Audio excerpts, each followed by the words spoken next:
In this video, I'm going to share to you on how you can insert a series of number to a table in Microsoft Word. So let's get started. So I have prepared this example table for you. So how can we insert a series of number in this? We just need to simply select the cells that we want to put or want to insert the series of numbers. So let me just quickly select this. So you just need to do simply drag your cursor. Okay.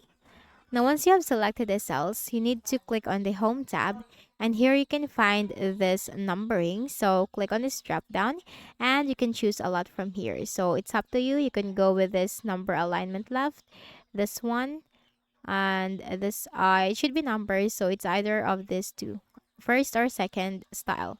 Now let me go with the first one, and that's it. Okay.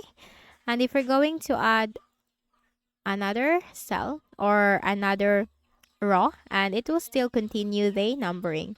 Okay, so that's it. I hope this video helped you. Kindly please do not forget to hit the like button and subscribe to this YouTube channel for more tutorials like this. Thank you for watching.